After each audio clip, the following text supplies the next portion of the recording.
की सेवा करेंगे, हम गुना जी से अपेक्षा रखते हैं। गुना जी 100 गुना बढ़ के आपकी सेवा करेंगे, हम ये इनसे अपेक्षा रखते हैं। इनके नाम में भगत भी लगा है, एक भक्त बन के आपकी सेवा करेंगे, हम इनसे अपेक्षा करते हैं। इसलिए तमाम आज इस मैदान में उपस्थित हमारे अभिभावक, हमारी माताएं बहनें, हमारे नौजवान कि इस बार झारखंड लोकतांत्रिक क्रांतिकारी मोर्चा के तमाम प्रत्याशी हमारे साथ सिल्ली, माफ कीजिएगा, तमाड़ विधानसभा की हमारी बड़ी बहन दमयंती मुंडा जी आई है। वो तमाड़ विधानसभा से झारखंड लोकतांत्रिक क्रांतिकारी मोर्चा का नेतृत्व करने जा रही है। हम दोनों प्रत्याशियों को बधाई देना चाहेंगे, दोनों को शुभकामना देना चाहेंगे और दोनों से अपेक्षा रखेंगे कि किसी भी हाल में जनता के विश्वास का, जनता की उम्मीदों का, जनता के भरोसे का मान सम्मान रखना है। मैं उनसे अपेक्षा रखता हूं, मैं उनसे ये आशा करता हूं। तो आज हम लोग सरकार में आते हैं तो झारखंड राज्य जो कि 5वीं अनुसूची का राज्य है, उसे बल दिया जाएगा। झारखंड राज्य को पेशा कानून की आवश्यकता है, उसे बल दिया जाएगा। झारखंड राज्य यहाँ के आदिवासियों की मांग सरना धर्म कोड है, उसे बल दिया जाएगा। झारखंड को सुरक्षित करने के लिए संथाल में एसपीटी कानून, छोटा नागपुर में सीएनटी कानून और कोल्हान में विल्किंसन कानून है। इन कानूनों को बल दिया जाएगा, इन कानूनों को मजबूत किया जाएगा। लूटते हुए झारखंड को, उजड़ते हुए झारखंड को बेहतर नीति माना जाएगा। यहाँ के नौजवानों के रोजगार को छीनने से बचाया जाएगा। अगर जिला नहीं तो प्रखंड बाज लेंगे, लेकिन प्रदेश पर मारने नहीं देंगे। आज हमारी सरकार कहती है कि जब तक आरक्षण का कोटा जहां तक है, हम वहीं तक झारखंडियों को फुलफिल करेंगे। आरक्षण के बाहर जो गैर आरक्षित सीटें हैं, वहां हम बाहर के लोगों को रोक नहीं पा रहे हैं। तो झारखंड की सरकार को हम एक संदेश देना चाहेंगे। अरे भारत के संविधान में लिखा है, भारतीय संविधान हमारा मौलिक अधिकार 12 से 35 होता है, वहाँ 6 हमारे मौलिक अधिकार होते हैं। मौलिक अधिकार की जो धाराएं 15 और 16 में लिखा है,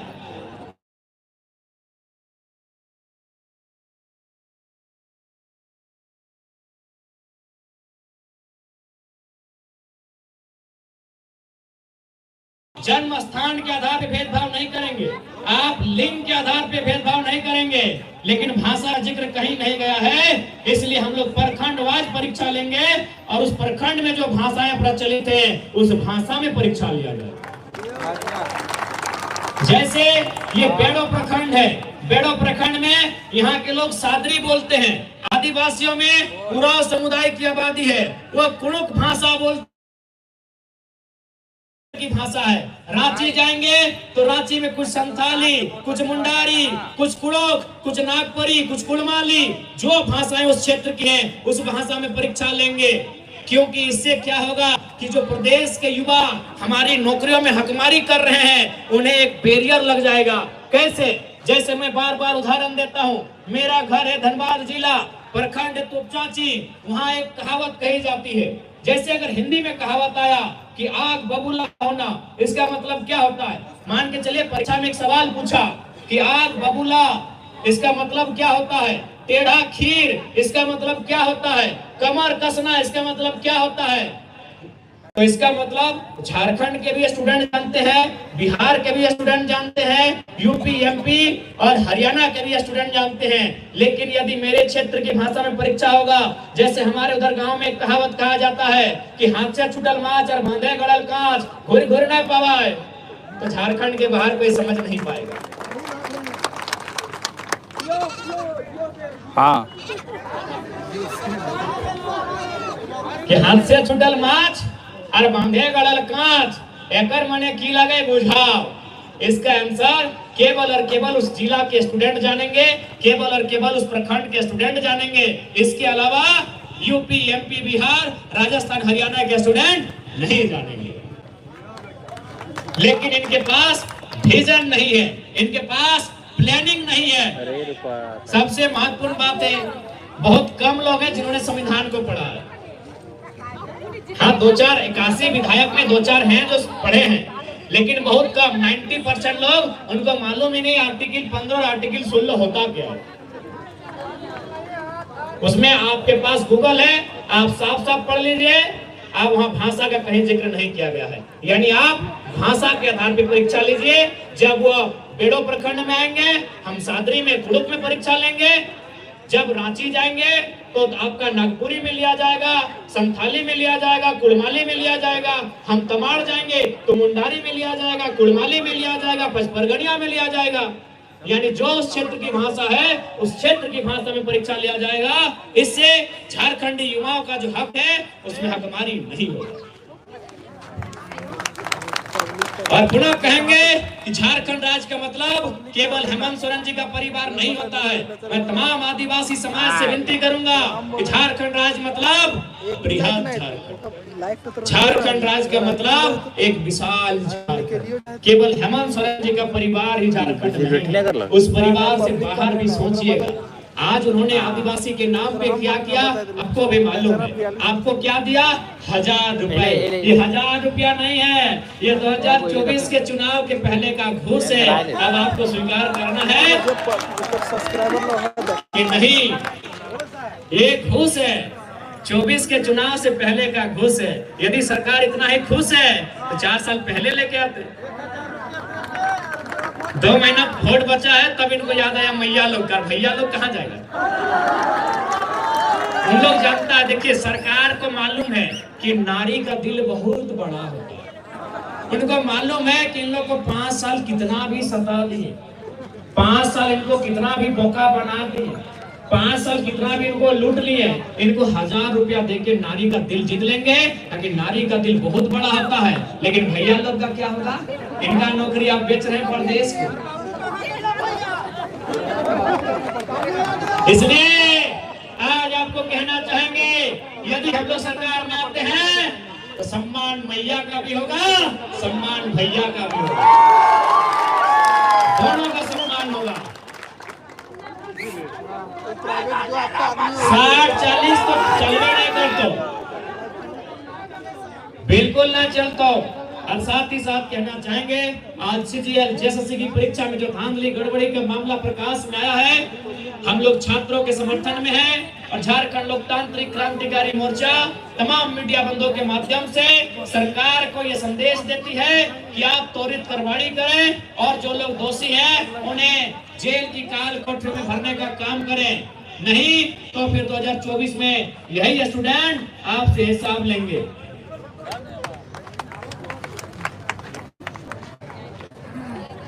और हमेशा याद रखिएगा, सरकार बहाना करती है कि हमारे पास पैसा नहीं है, खजाना खाली है। देखिए, खजाना खाली नहीं है, इनका दिमाग खाली है। दिमाग कैसे खाली है सबको बताते हैं। ये बोलते हैं खजाना खाली है, खजाना नहीं खाली है, इनका दिमाग खाली है। क्या आपको मालूम है कि अभी मंत्री लोग का आवास बना है?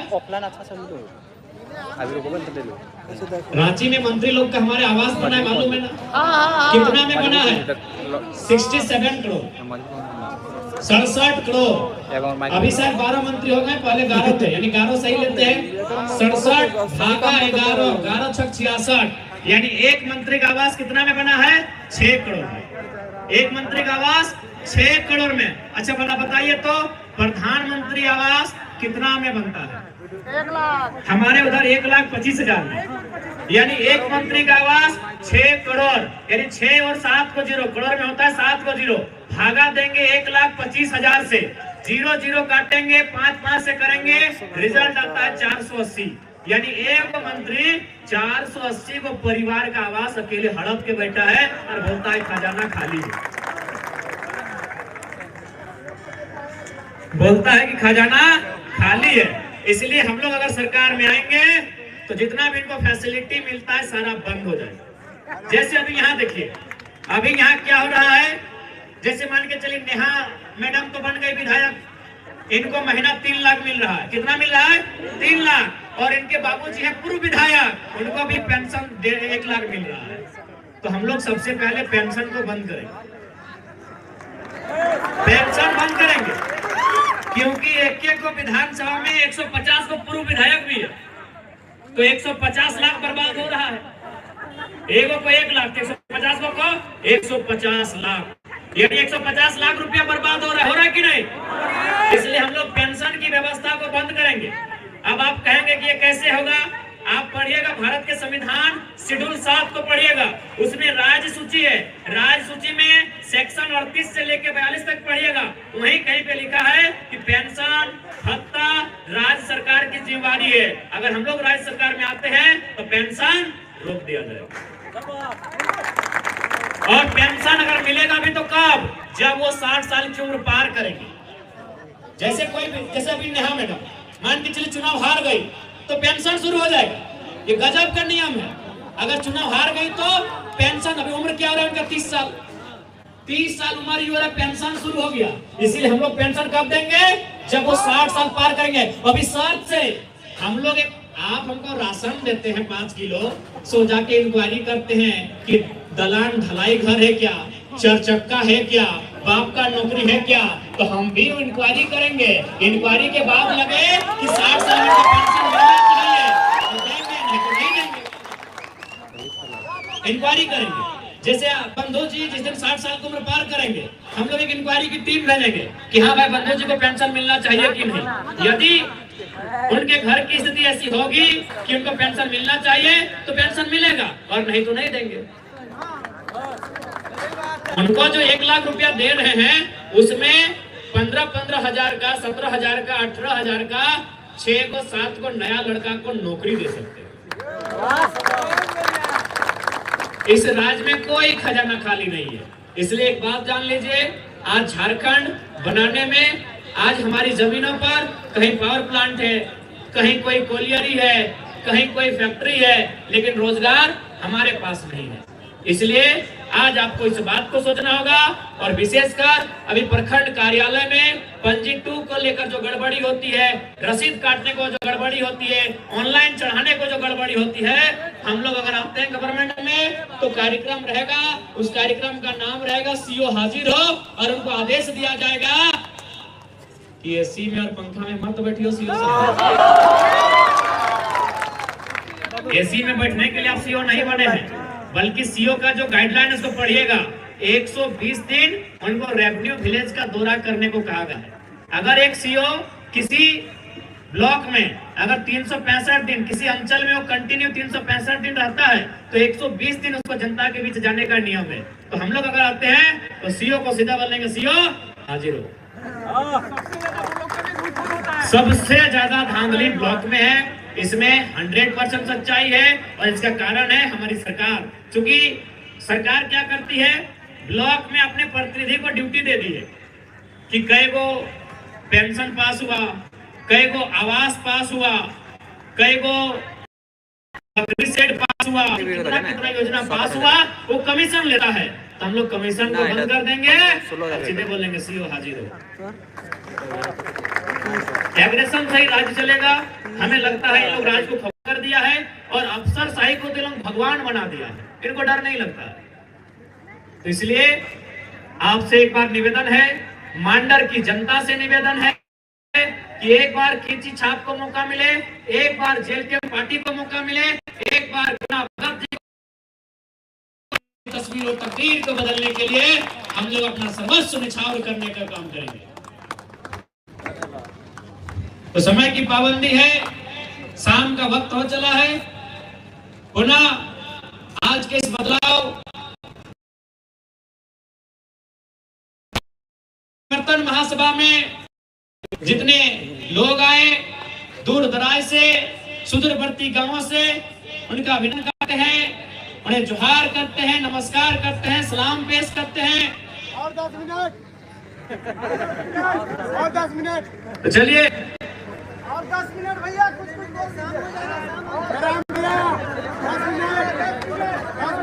चलिए।